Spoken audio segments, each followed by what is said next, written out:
अस्सलाम वालेकुम जी। मैं हूँ डॉक्टर काजी अंसर अली और मैं आज आपके लिए एक होम्योपैथिक मेडिसिन्स की सीरीज़ लेके आ रहा हूँ जिसमें हम मटेरिया मेडिका में मौजूद मेडिसिन्स को अल्फ़ाबेटिकली डिस्कस करेंगे। तो स्टार्ट करेंगे हम अल्फ़ाबेटिकली, मगर जी से स्टार्ट करेंगे। तो जी में जो पहली मेडिसिन और इम्पॉर्टेंट मेडिसिन है वो है जिंकम मेट, जिसका केमिकल साइन है जी और एन, जिंक हम इसे कहते हैं। मेडिसिन के बारे में बताने से पहले ये बताना ज़रूरी है कि क्यों उसकी ज़रूरत महसूस हुई। पाकिस्तान में होम्योपैथिक के हालात काफ़ी खस्ता हैं। एक तो तलीमी मेयार अच्छा नहीं, दूसरे नंबर पर ख़ुद की काविश बेहतर नहीं। लोग पढ़ना नहीं चाहते या पढ़ते नहीं हैं और प्रैक्टिस शुरू करते हैं तो नाकामी उनका मुकद्दर होती है, जिस वजह से मायूसी होती है और वो होम्योपैथिक से दूर हो जाते हैं। होम्योपैथिक एक ऐसी फील्ड है जिसमें आप जितनी तवज्जो देंगे, जितना पढ़ेंगे, उतना ही आपको कामयाबी मिलती जाएगी। कामयाबी के चांसेस इसमें 100% मौजूद हैं, मगर ये डिपेंड करता है आपकी मेहनत पर कि आप उसको कैसे लेते हैं। तो मेरे तमाम DHMS के स्टूडेंट्स के लिए आज से ये लेक्चर नियमित साबित होंगे कि जो बुक खोल के नहीं पढ़ सकते। मैं ज़्यादातर फॉलो करता हूँ मटेरिया मेडिका में, या जो हमारी बुक्स हैं होम्योपैथिक की बड़ी, ये भी चंद बुक्स आपको नज़र आ रही हैं, जैसे डॉक्टर दौलत सिंह और ये है डॉक्टर काशी राम का मटेरिया मेडिका। इसी तरह इंग्लिश के अंदर जो बुक्स हैं वो विलियम बॉक्स का जो मटेरिया मेडिका है, और माइंड के अंदर मैं पढ़ता हूँ ज़्यादातर कैंट, डॉक्टर कैंट और जॉर्ज विथालकस, इनको। तो मेरा जो बयान करने का अंदाज़ है वो ये होगा कि सबसे पहले हम जो दवाई है उसका नाम लेंगे, जिंक। ये क्या है? ये मिनरल किंगडम की एक मेडिसिन है और एंटीसोरिक, एंटीसाइकोटिक और एंटी ट्यूबर, इन 3 मेजम्स को ये कवर करती है। एक्यूट मेडिसिन है, फौरी जल्द असर करती है, डीप एक्टिंग है। जितनी भी मेटल हैं उनका एटॉमिक नंबर ज़रा ज़्यादा होता है, तो वो थोड़ी हैवी होती हैं मेटल्स, इसीलिए वो डीप एक्टिंग होती हैं, बॉडी के अंदर पेनिट्रेट करती हैं। और एक्यूट रेमेडी है और मॉडरेट है, ना ज़्यादा ये हॉट है ना ही ज़्यादा कोल्ड है, मॉडरेट रेमेडी है। अब जो नेक्स्ट स्टेप होगा हमारा, इसके नोट्स भी आपको मिल जाएंगे, मेरी वेबसाइट है डॉक्टर काजी अंसर, उसके ऊपर मैं इनको नोट्स को PDF फॉर्म में अपलोड कर दिया करूँगा, आप वहाँ से डाउनलोड कर सकते हैं। मोड ऑफ एक्शन या फार्माकोलॉजी उसकी बहुत ज़रूरी है। फार्माकोपिया हमारा सब्जेक्ट है जिसमें हम मेडिसिन बनाने का तरीका देखते हैं। हम किसी भी मेडिसिन को जब अल्कोहल में, एथेनॉल में उसको मिक्स करते हैं, उसको पोटेंटाइज करते हैं और डायनामाइजेशन के फार्मूले के तहत हमारी वो पोटेंसी तैयार हो जाती है। तो मोड ऑफ एक्शन क्या है जिंक का बॉडी के ऊपर, ये हम देखते हैं। Zinc is a mineral that is essential for many bodies normal function and system, including the immune system, सबसे बड़ा सिस्टम हमारा, wound healing system, blood clotting system, thyroid function and sense of taste and smell, इस पे ये zinc काम करता है। Zinc also support the normal growth and development during the pregnancy, childhood, adolescence. ये जब बच्चा पैदा हो तब उसकी ग्रोथ के अंदर बड़ा अहम किरदार अदा करता है, बचपन में, जवानी में, ठीक है। तो it is major player in the creation of द DNA, growth cells, building proteins, healing damaged tissues, and supporting the healthy immune system. The body cannot make zinc, so it's obtained from the food. हमारे body के अंदर जो अल्लाह ने zinc की मकदार एक शुरू में दे दी, वो मौजूद है, उसके बाद जिंक नहीं बनता, बॉडी प्रोड्यूस नहीं करती, इसलिए हमें इसको बाहर से इनटेक करना पड़ता है थ्रू फूड। हम ऐसी कौन सी रिच फूड खाएं जिससे हमें जिंक मिलता है? तो इसमें इसकी डेफिशिएंसी से होता क्या है? The deficiency of zinc can cause impotency, fatigue, erectile dysfunction, ED, hair loss, premature grey hairs, body हमारे जो हेयर्स प्रीमेच्योर ग्रे हो जाते हैं उनके लिए, आइज़ एंड स्किन प्रॉब्लम इसके लिए बड़ा अहम है। हमें जो जिंक की रोज़ाना मकदार चाहिए वो 14 मिलीग्राम पर डे चाहिए होती है, 14 मिलीग्राम पर डे। तो ये जिंक खासा मौजूद होता है काली मिर्च ब्लैक पेपर के अंदर। तो अक्सर हम देखा होगा कि जब बच्चों को औलाद नहीं हो रही होती तो दम करवाने जाते हैं, वो काली मिर्चें दम करके आपको देते हैं। तो बेसिकली जिंक आपकी सेक्सुअल लाइफ के लिए भी बड़ा इम्पॉर्टेंट है, फटीग के लिए बड़ा इम्पॉर्टेंट है, इरेक्टाइल डिसफंक्शन वगैरह। तो 14 मिलीग्राम कम से कम जिंक हमें रोज़ाना का चाहिए होता है। It is not produce in our body, so take through food rich in zinc like meat, fish, poultry, cereals, multivitamins. जितने मल्टीविटामिन्स हैं उनके अंदर जिंक लाजमी डाला गया होता है। टॉक्सिसिटी और excess of zinc can cause nausea, vomiting, stomach colic, pain हो सकता है मैदे में, लेथार्जी या फटीग आप महसूस कर सकते हैं अगर जिंक की टॉक्सिसिटी हो जाए। It's main action on muscles, इसका जो ज़्यादातर एक्शन होता है मसल्स पर, माइंड पर और स्पाइन पर। जहाँ पे नर्व एंड हो रही है, नर्वस सिस्टम पे बड़ा अच्छा, स्पाइन पे और ब्रेन पे बड़ा अच्छा एक्शन है इसका। ठीक है, तो ये बोन्स पे भी काम करता है। ट्रेम्बलिंग या जर्किंग, कोरिया, जिसे पार्किंसन डिजीज़ कोरिया राशा भी कहते हैं, उस पर बड़ा अच्छा काम करता है। RLS एक डिज़ीज़, रेस्टलेस लेग सिंड्रोम, रात को टांगों के अंदर बेचैनी रहना, उसमें बड़ा अच्छा काम करता है। ADHD एक बच्चों की डिजीज़ है, attention deficit hyper activity disease, इसमें बड़ा अच्छा काम करता है। ऑटिज़म के बच्चों में बड़ा अच्छा काम करता है, ये आगे मैं बताऊंगा जब हम माइंड पढ़ेंगे। और इस तरह न्यूरोलॉजिकल डिसऑर्डर्स जो हैं उनमें बड़ा ज़बरदस्त का रोल है। अब हम इसके थीम को देखते हैं कि जिंक चाहिए किन लोगों को, इसका थीम क्या है। सबसे पहले हमने डिस्कस किया इसका मोड ऑफ एक्शन कि बॉडी पे कहाँ कहाँ इसका अमल है, कितना हमें चाहिए। अब हम इसकी ड्रग पिक्चर देख लेते हैं, थीम देख लेते हैं, कॉन्स्टिट्यूशन देख लेते हैं। तीनों चीज़ें तकरीबन एक ही हैं कि हमें जिंक किन लोगों में नज़र आता है, कौन से पेशेंट ऐसे हैं जो जिंक हैं, जिनको हम पहचान लें कि ये जिंक का पेशेंट है। तो जिंक का पेशेंट हमेशा क्या होगा, हाइपर एक्टिव होगा, हाइपर एक्टिविटी होगी उसके अंदर। ठीक है, hyper activity word for zincum and we observe this mostly in the feet and mind. अच्छा, हाइपर एक्टिविटी पूरी बॉडी की नहीं होगी, वो अपने पैरों को मूव करेगा, हिलाएगा, पाँव उसके बेचैन होंगे, या सर, उसका ब्रेन जो है वो, या वो सर को ऐसे नोड करेगा। खासकर इसका बच्चा, चाहे वो ऑटिज़म का बच्चा हो, ADHD का हो, OCD का हो, वो अपने सर की मूवमेंट रखता है like helleborus. So we see constant motion of the feet, twitching, trembling, spasms, jerking like causticum. Causticum का पेशेंट तो अपने पाँव को झटका देकर ज़मीन पर सुकून महसूस करता है, इतना उसको बेचैनी होती है। तो जिंक का पेशेंट भी अपने पाँव को हिलाता रहता है। ठीक है, वेयर एज कोनियम, कोनियम में क्या होता है कि कोनियम का पेशेंट अपनी टांगों को सीधा रखना चाहता है, क्योंकि उसकी खून की गर्दिश बेहतर नहीं होती, सुन होता है, नमनेस की वजह से वो टांग अगर सीधा करे तो रिलैक्स हो जाता है। तो ये थोड़ा सा डिफरेंस भी हम देखते जाएंगे मेडिसिन्स का, इससे आपको मेडिसिन्स का फ़र्क पता लग जाता है या रिलेशन पता लग जाता है कि कौन सी मेडिसिन कब और कहाँ यूज़ करनी है। तो जब ये सारा मसला उसको महसूस होता है जिंक के पेशेंट को, ये होता है जब वो रेस्ट के लिए जाता है, सोने के लिए जाता है। चलते हुए में जिंक का पेशेंट ठीक होता है।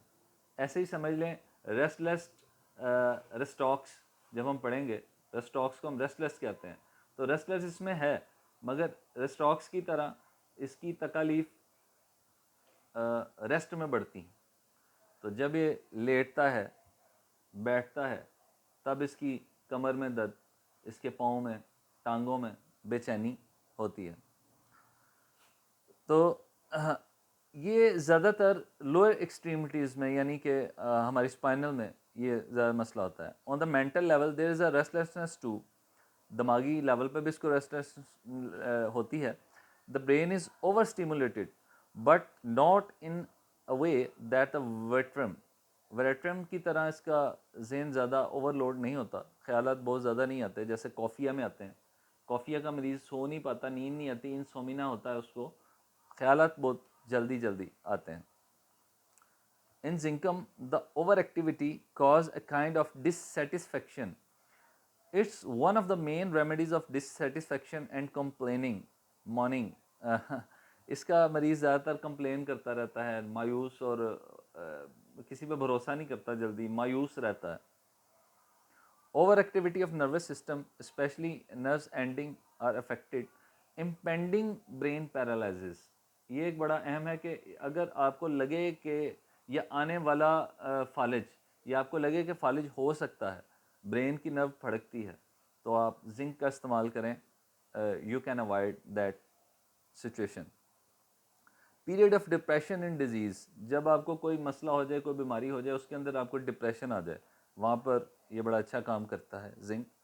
स्पाइनल इन्फेक्शंस के अंदर pain if between skin and flesh, अगर आपकी जल्द और फ्लैश गोश्त इसके दरमियान आपको जलन महसूस हो रही है, पेन महसूस हो रही है, तब जिंक बड़ा अच्छा काम करता है।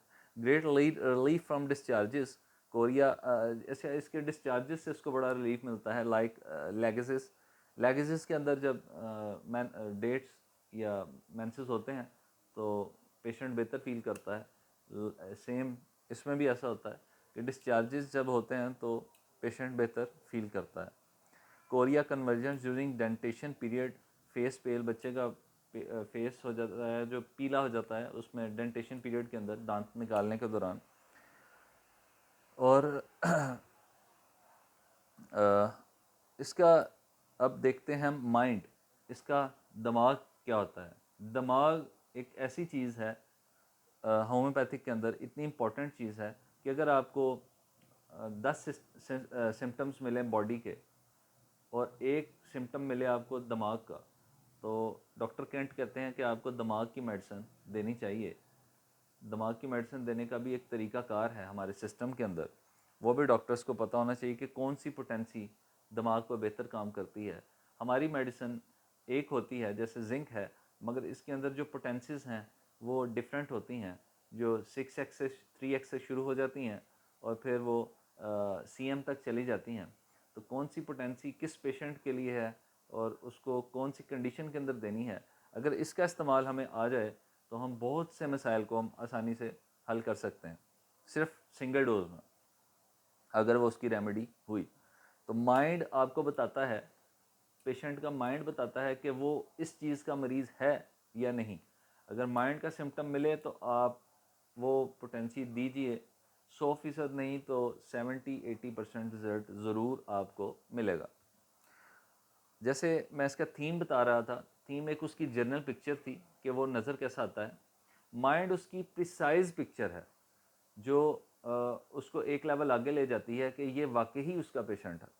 तो again the word restlessness, hyper activeness, depressed, stressed, overload, weak memory, दिमाग का काम करके दिमागी हालत ज़रा, दिमाग का हाफजा कमज़ोर हो जाता है। Very sensitive to noise, averse to work, to talk, indisposed to talk, वो बात नहीं करना चाहता ज़्यादा, इन डिपॉजिट टू टॉक होता है, अवर्जन करता है टॉक से।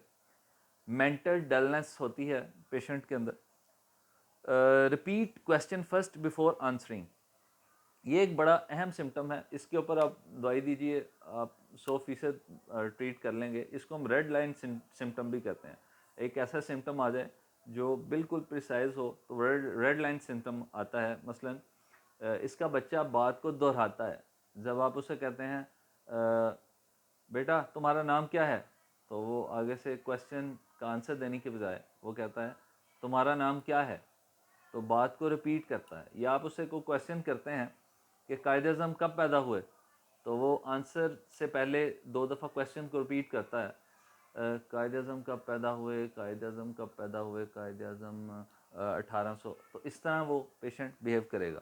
तो इसका माइंड होगा, आप इस पे ये डोज दीजिएगा जिंक की, 200 की या 1 mg की, सिंगल डोज के अंदर ये मसला हल हो जाएगा। तो understand question only after repetition, क्योंकि उसका माइंड स्लो चल रहा होता है, थोड़ी डलनेस होती है, तो वो दोहराता है अपने क्वेश्चन को। जैसे मैंने इसकी एग्जांपल पहले दी, child repeat everything thing said to it, delusions of devil after her during menses. औरत को क्या फील होता है मेंसेस के दौरान, उसको लगता है उसके पीछे डेवल है, शैतान है, या फैंटम्स के या डेवल्स के उसको डेल्यूजन्स होते हैं, शक्लें नज़र आती हैं। जैसे बेलाडोना के अंदर हम देखते हैं, ये माइंड सिम्टम के अंदर आता है उसमें भी। तो यहाँ पर मेडिसन्स को जब हम पढ़ें तो हम रिलेट करें मेडिसन को, हमने कौन सी मेडिसन के अंदर मज़ीद ये सिम्टम पढ़ा था, तो उसको आप नोट डाउन कर लें साइड पे, आपकी अपनी रेपेटरी बनती रहती है और आप फ़ौरन मरीज़ को वो मेडिसन निकाल के दे सकते हैं।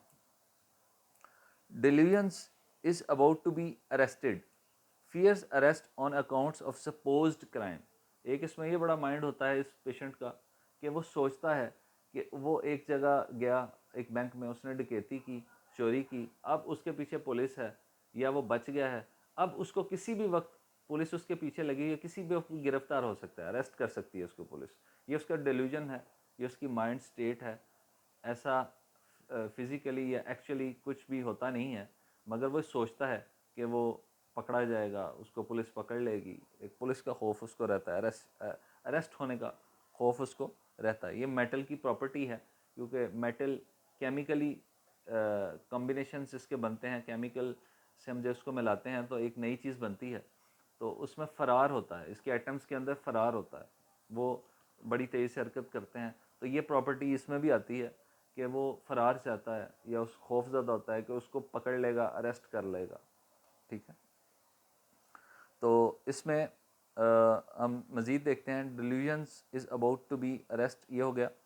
अच्छा, इसका जो पेशेंट है मेलनकोलिक होगा, यानी बड़ा गमगीन किस्म का, जिसे हम ग्रीफ कहते हैं, सैड मॉर्निंग, अक्सर रोने वाला, शिकायतें करने वाला कि मेरे साथ यूँ हुआ, और कंप्लेनिंग करेगा ज़्यादातर ना, कि उसके साथ दूसरे अच्छा सलूक नहीं करते।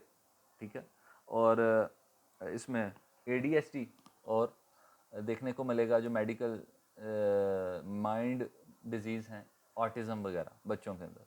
तो ये था इसका माइंड। अब हम देखते हैं हेड, कि सर क्या होता है इसका ना। हेडिक होती है from the smallest quantity of wine. जब भी थोड़ी सी भी वाइन ले लेता है तो उसको सर दर्द शुरू हो जाता है। ठीक है, इवन के बहुत तेज़ ब्रेवेजेस जिसमें ज़्यादा अल्कोहल यूज़ होती है, उसके बाद भी उसको सर दर्द हो सकता है। हाइड्रोसिफिलिस बच्चों में हो सकता है, पैदाइशी भी हो सकता है। हाइड्रोसिफिलिस आगे भी दो किस्म का है, कम्युनिकेटिंग एंड नॉन कम्युनिकेटिंग। ये जो हमारा सेरेब्रल फ्लूइड है स्पाइनल, उसका जो पानी जमा हो जाता है, बच्चे का सर बढ़ जाता है, हाइड्रोसिफिलिस वो है। अच्छा, इसका बच्चा अपना हेड रोल करता है साइड टू साइड, जैसे हेलीबोरस के अंदर वो अपना सर रोल करता है। तो हाइड्रोसिफिलिस का बच्चा रोल करता है। इसी प्रॉपर्टी पे हम जिंक भी दे सकते हैं, मगर उसमें अगर एक चीज़ और मिल जाए कि बच्चा अपना झटका दे, जर्क दे थोड़ा सा बॉडी को, तो तब या रेस्टलेस हो, तब हम इसको लाजमी दे सकते हैं। अच्छा, bore head into the pillow, इसका बच्चा अपना सर तकिए के अंदर घुसाता है, बोर करता है उसको। ठीक है, तो ये अगेन एक सिम्टम आ गया helleborus. Herrick with over work और मेंटल वर्क, थोड़ा सा जो ज़्यादा काम इंसान कर ले कंप्यूटर पर या कहीं, तो उसका सर थोड़ा दुखने लग जाता है।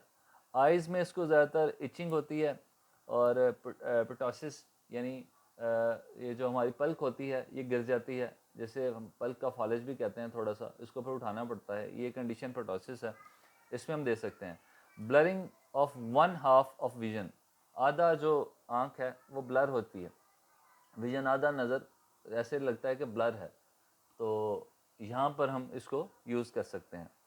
अच्छा, ईयर्स से इसके डिस्चार्ज ऑफ फ्यूटिल पस इन ईयर्स, कान से इसके अखराज होता है पस का।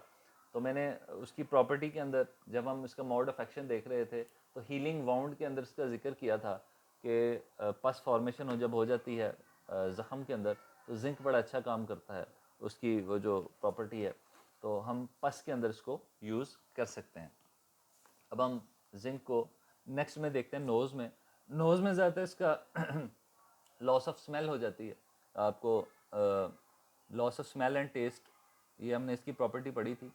तो क्योंकि थायराइड फंक्शन पे काम करता है, तो अक्सर बाज़ का थायराइड फंक्शन बिगड़ा हो तो हमें ज़्यादातर स्मेल खाने की या मुंह का टेस्ट हमारा बिगड़ जाता है, या मैदे के किसी मसले की वजह से भी ऐसा हो जाता है। इसका फेस कैसा होता है? फेस ज़्यादातर पेल लिप्स होते हैं उसके, पीले या पीला सा चेहरा होता है, खासकर बच्चों में डेंटेशन पीरियड के अंदर ऐसा होता है। And the corners of mouth are crack, corners जो माउथ के होते हैं क्रैक होते हैं। ये प्रॉपर्टी हमें एलोज में भी मिलती है कहीं ना कहीं, और भी ऐसी मेडिसिन हैं जिसमें हमारे ये क्रैक्स हो जाते हैं माउथ के दोनों लिप्स जो हैं उसकी एंडिंग। और इसमें माउथ के अंदर डिफ़िकल्ट डेंटेशन, बच्चा बड़ी मुश्किल से दांत निकालता है, दांत निकलते नहीं हैं, प्रोलॉन्ग हो जाता है पीरियड, बच्चा कमज़ोर होता है। Cold and restlessness feet, restlessness होती है उसके पाँव के अंदर, और थोड़ा सा जिस्म ठंडा होता है। मेटेलिक टेस्ट ऑफ टंग या लॉस ऑफ टेस्ट, ज़ुबान का जायका चला जाता है या थोड़ा सा मेटेलिक हो जाता है। अब इसके आ जाते हैं हम मैदा के सिम्टम के अंदर। जीआईटी ट्रैक जो हमारा गैस्ट्रो ट्रैक है और स्टोमिक है, इसमें क्या होता है? हिकअप, हिचकी लग जाती है, ये एक इसकी प्रॉपर्टी है। Nausea, vomiting of bitter mucus, कड़वा सा थूक या म्यूकस निकलता है, उसकी वॉमिटिंग होती है। बर्निंग स्टोमिक, मैदे के अंदर जलन होती है। स्वेट्स भी होते हैं उसमें। स्वीट थिंग से क्रेविंग होती है उसको, मगर स्वीट बर्दाश्त नहीं होती। Cannot beer smallest quantity of wine, जब वो वाइन लेगा थोड़ी सी तो वॉमिट कर देगा या वॉमिटिंग की कंडीशन बन जाएगी, वो उसको बियर नहीं होती। रेवेनस हंगर अबाउट 11 AM, ये बोरेक्स के मटीरिया मेडिका में भी लिखा हुआ है कि 11 बजे दिन को इसको शदीद भूख लगती है, जो सल्फ़र में भी होता है। सल्फ़र के अंदर भी ठीक 11 बजे भूख बर्दाश्त नहीं होती, बहुत शदीद भूख लगती है। ग्रेट ग्रीडीनेस व्हेन ईटिंग, खाने को लालची होता है कि खाए, मगर खाकर थोड़ा सा खा नहीं सकता, तेज़ तेज़ खा नहीं सकता, पेट ज़रा भर जाता है। पेन आफ्टर अ लाइट मील, थोड़ा सा खाना खाने के बाद भी उसको दर्द पेट में होता है। यूटी, यूनिटी ट्रैक जो है हमारा, यूनरी ट्रैक पेशाब की जो नाली है उसमें इसको इनवॉल्ट्री यूरिनेशन व्हेन वॉकिंग, जब ये चलता है तो इसको पेशाब की हाजत होती है, ऐसा लगता है कि पेशाब आएगा। ये कफिंग और स्नीजिंग, जब इसको खांसी आती है, छींकें आती हैं तो उससे उसका ड्रॉप यूरिन का निकलता है या उसको यूरिन आने लगता है। ये सेम एक सिम्टम सीपिया में भी पाया जाता है। अच्छा, अब आ जाते हैं जेनेटल्स, मेल एंड फीमेल। तो मेल के जो प्राइवेट पार्ट्स हैं और फीमेल के, इसके ऊपर इसका क्या असर है वो देख लेते हैं। मेल के टेस्टिकल स्वेल्ड होते हैं, ऐसा लगता है कि उसमें सख्ती है, और ड्रॉन अप, थोड़े से ऊपर खिंचे हुए हैं, जो गोलियां हैं टेस्टिकल्स हैं थोड़े से ऊपर खिंचे हुए हैं। और इरेक्शन वॉलेंट होती है, जब वो सेक्स के अंदर जाता है, कॉइजन होता है जब उसका, तो जो इरेक्शन होती है उसका जो अखराज होता है बड़ा पुरदर्द होता है, उसको दर्द करता है। Drawing in testicle up to the spermatic cord, ऐसा लगता है कि खिंचाव है उन वो जो मादा मौनिया की नालियां हैं उनके अंदर। इसी तरह लेडीज़ के अंदर ovarian pain, specially left ovary की एक पेन होती है, और जैसे वाइबर्नम के अंदर, वाइबर्नम ओपलस में भी ये पाया जाता है। निम्फोमिना, ये एक मेडिकल टर्म है। ओवर सेक्स, ये मर्दों में भी हो जाता है, ख़वातीन के अंदर भी हो जाता है। मर्दों में फ़ील करते हैं कि वो एक ख्याली तौर पर औरत से सेक्स कर रहे हैं, और इसी तरह औरत का सेक्स भी बढ़ जाता है। तो निम्फोमीना में ये मेडिसिन हम जिंक दें तो ये कंडीशन बेहतर हो सकती है। मेंसेस थोड़े लेट होते हैं मगर सप्रेस्ड होते हैं, कम होते हैं, जैसे पल्सटेला के अंदर होता है। और menses flow more at night, एक ये इसकी प्रॉपर्टी है कि मेंसेस का जो फ्लो होता है वो ज़्यादातर रात को होता है। जैसे हमारी एक मेडिसिन है बोविस्टा, बोविस्टा के अंदर भी रात को मेंसेस का फ्लो होता है। बोविस्टा की एक और प्रॉपर्टी ये है कि मेरा एक पेशेंट था, फीमेल पेशेंट, उसको हर वक्त हर बार दौराने मेंसेस मोशन लग जाते थे, उसका पेट ख़राब हो जाता था। तो मैंने बोविस्टा की उसको सिर्फ एक डोज दी थी और वो दोबारा उसने कंप्लेन नहीं की, और रात का जो मेंसेस का फ़्लो था वो भी उसका ठीक हो गया। तो इस तरह आपने इन मेडिसिन का रिलेशन याद करना है, ये बहुत अहम हो जाता है। अच्छा, इसी तरह हमारे पास इसकी जो कंप्लेन होती हैं बेटर होती हैं ड्यूरिंग मेंस्ट्रुअल फ्लो। जैसे मैं बता रहा था कि डिस्चार्जेस से जिंक का जो पेशेंट है वो बेहतर होता है, जैसे लैकेसिस में होता है। All female symptom are associated with the restlessness, depression, coldness, spinal tenderness and restless feet. तो इसमें ये जो औरत है इसको ये तमाम बेचैनी, खिंचाव, दर्दें ये होती हैं ड्यूरिंग मेंसेस में, वो थोड़ा रिलैक्स करती है फिर शुरू हो जाती हैं, या उसको दौरान मेंसेस खांसी हो जाती है, तब भी उस सिम्टम पे आप इसको जिंक को इस्तेमाल करवा सकते हैं। अब आ जाते हैं हम एक्सट्रीमिटीज़ पे। लास्ट जो इसका पोर्शन है वो है एक्सट्रीमिटीज़ का। एक्सट्रीमिटीज़ के अंदर हम जो हमारी चीज़ें रह जाती हैं, जैसे हमने मैदे को डिस्कस किया, खुराक की नाली को डिस्कस कर लिया, मुंह को, आँखों को, ज़ुबान को, नाक को, सर को डिस्कस कर लिया, दिमाग को डिस्कस कर लिया। Extremities rest of the things हैं, जैसे हमारे हाथ पाँव, हमारी कमर, हमारा बॉडी के पार्ट्स जो बाकी के हैं वो एक्सट्रीमिटीज़ में आ जाते हैं। इसमें pain in the back can not be a pain of back but touch, थोड़ा सा टच भी करें तो उसको दर्द बर्दाश्त नहीं होती, जैसे सल्फ़र में, थैराडीन में, और सिनकोना, चाइना सिनकोना में भी ऐसा है। Tension and stinging between shoulders, उसका खिंचाव उसके कंधों में महसूस होता है, बिटवीन द शोल्डर उसको स्टिंगिंग, जैसे कोई चीज़ चुभ रही है, डंगनुमा चीज़, वो उसको महसूस होता है, सेंसेशन होती है। स्पाइनल इरिटेशन होती है। और वर्स ऑन सिटिंग, जो बैठने पे या लेटने पे ज़्यादा होती है, चलने पे बेहतर हो जाती है। बर्निंग अलोंग द स्पाइन, उसकी जो रीढ़ की हड्डी है उसके अंदर जलन महसूस करता है। एक जलन की और मेडिसिन है बड़ी प्रिसाइज, ये भी आप नोट डाउन कर लें, अस्टलीगो। अस्टलीगो के अंदर आपको ऐसा लगता है कि कमर के अंदर आग का गोला है। इसी तरह ये जो रीढ़ की हड्डी है इसके अंदर जलन का महसूस होना, ये है। Tearing in shoulder blades, lameness, weakness, trembling, twitching, various muscles in rest और बेड। जब वो बेड पे होता है, रेस्ट में होता है, तो तब इसके साथ सारे काम होते हैं, कांपना, फड़कना, बेचैनी होना मसल्स के अंदर।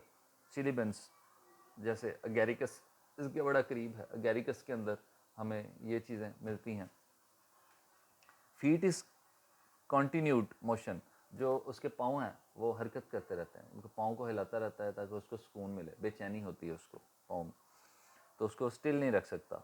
अच्छा, इसका एक और है कि large varicose veins in on legs. बाज़ का क्या होता है कि वेरिकोस वेन होती हैं लेग के ऊपर, बड़ी लंबी, ऊपर से नीचे तक, वो उसकी थाई से भी स्टार्ट हो सकती हैं और उसके बिलो नी टांग जो काफ है उसमें भी हो सकती हैं। वेरिकोस वेन लाइक थम्बोसिस होता है, जिसमें खून की नालियों के अंदर खून जम जाता है थोड़ा सा, तो ये स्टेज थम्बोटिक, या उसको हम वेरिकोस वेन भी कहते हैं। तो ये भी उसका एक ट्रीटमेंट है। इसकी और भी बड़ी मेडिसिन हैं, हेमामिलस है, पल्सटेला है, उसमें जिंकमेट भी एक नाम रखती है। लार्ज वेरिकोस वेन होता है इसका, ये याद रखना है। Sweaty convulsions with pale face, pale जो होता है उसका फेस होता है। सोल्स ऑफ फीट सेंसिटिव होते हैं। Step with entire sole of foot on floor, और अपना जो पाँव है वो पूरा फ्लोर के ऊपर रखना चाहता है, उसको मारना चाहता है ताकि उसको सुकून मिले। अच्छा, इसकी मोडालिटीज़ क्या हैं, कब इसका मरीज़ जो है एग्रीवेट करता है या वर्स हो जाता है, और कब उसको एमुलेशन यानी रिलीफ मिलता है, बेटर होता है। तो इसका एग्रीवेशन जो होता है सिटिंग, बैठने से, ड्यूरिंग स्लीप, लेटने से, आफ्टर ईटिंग, खाने के बाद ऐसा हो सकता है, आफ्टर ब्रेकफास्ट, क्योंकि 11 बजे के करीब इसको बड़ी भूख लगती है, उस वक्त ऐसा हो जाता है। ड्रिंकिंग वाइन, जब आप वाइन थोड़ी सी लेंगे तब ऐसा हो सकता है, या आफ्टर वैक्सीनेशन, कोई वैक्सीनेशन के बाद इसको ऐसा हो सकता है कि इसके मर्ज या इसकी तकालीफ बढ़ जाएँ। इसी तरह ये बेटर कब होगा, ये बेहतर कब होगा, इन ओपन एयर, जब ये खुली हवा में चहलेगा, टहलेगा, बात करेगा विद कंपनी, जब किसी के साथ होगा और बातों में लगा रहेगा तो उसका वक्त गुजर जाएगा। रगड़ने से या हिलाने से। ईटिंग वाइल मोशन अपना पखाना करने से या मेंसेस के दौरान जब इसके एक्सक्रेशन हो रहा होता है या डिस्चार्ज हो रहा होता है तब, और ड्यूरिंग मेंसेस और वॉकिंग चलने से इसकी तकलीफ़ में बेहतरी आ जाती है। अब इसका एंटीडोट क्या है? इसका एंटीडोट एज सच लिखा तो नहीं हुआ, और जहाँ तक जिंक मैंने मटेरिया मेडिका में पढ़ा है, इसको ज़्यादातर लोअर पोटेंसेस में 6x 12x 30 तक दिया गया है, मगर मैंने लोगों को जिंक 200 में भी यूज़ करवाई है, 1 m में भी यूज़ करवाई है। तो माइंड सिम्टम के मरीज़ों को 1 m और 200 में बड़ी अच्छी काम की, मगर 30 के अंदर आप जनरली इसको यूज़ कर सकते हैं। एंटीडोट इसका करने की अभी तक ज़रूरत नहीं पड़ी, मगर जिंक की टॉक्सिसिटी ज़्यादा क्या कर सकती है कि नोज़िया, वॉमिटिंग और गैस्ट्रो के मसाइल बना सकती है। तो उस हवाले से आप नक्स की डोज़ देकर इसको एंटीडोट कर सकते हैं। तो इसकी जो कम्प्लीमेंट्री मेडिसिन निकल के आई हैं जो इसके बाद अच्छा काम करती हैं, वो सेलेनियम और मैगफॉस। ये मैंने देखा है कि इसके बाद इसके असर को बढ़ा देती हैं और पेशेंट बहुत अच्छा फील करता है अगर आप मैगफॉस इसके बाद यूज़ करवाएं। अच्छा, zinc met is acute and fast acting deep acting remedy, so use in 30 CH। मेरी ये सजेशन है कि इसको 30 में यूज़ करें। और जब आपको बॉडी और माइंड दोनों के सिम्टम मिलें तो आप इसको 200 में यूज़ करें, और जब आप इसको एक माइंड सिम्टम मिले, जैसे मैंने बच्चे का कहा था कि वो बात को दोहराता है, तो आप 200 के बाद 1 m की डोज यूज़ करवाएं तो बड़ा अच्छा रिजल्ट मिलेगा। अब जिंक जो है वो मेरे पास तीनों पैकिंग के अंदर है। मसूद होम्योपैथिक पाकिस्तान की इसकी है, ये 30 ml पैकिंग के अंदर है, और ये है हमारे पास 120 ml पैकिंग के अंदर, और ये लास्ट पे जो मेरे पास है वो है 450 ml पैकिंग के अंदर ये जिंक हमारे पास मौजूद है। तो उम्मीद है कि आपको ये लेक्चर पसंद आया होगा, और मिलेंगे हम नेक्स्ट लेक्चर में। और जो Z के बाद X से होगा, जिंकम से और भी मेडिसिन बनती हैं, मगर सबसे उनमें अहम जिंकम मेट है, ये जिंकम है, तो ये मैंने आपको बयान कर दी। इसके अलावा जो इससे मेडिसिन है वो जिंकम सल्फ है, जिंकम फॉस है, जिंकम आर्स है, तो यही उनमें एक अहम मेडिसिन थी ज़्यादा। तो मिलते हैं जी नेक्स्ट वीडियो के अंदर। उम्मीद है आपको ये पसंद आया होगा, और इसके नोट्स मैं अपनी वेबसाइट पर शेयर कर दूंगा आपसे।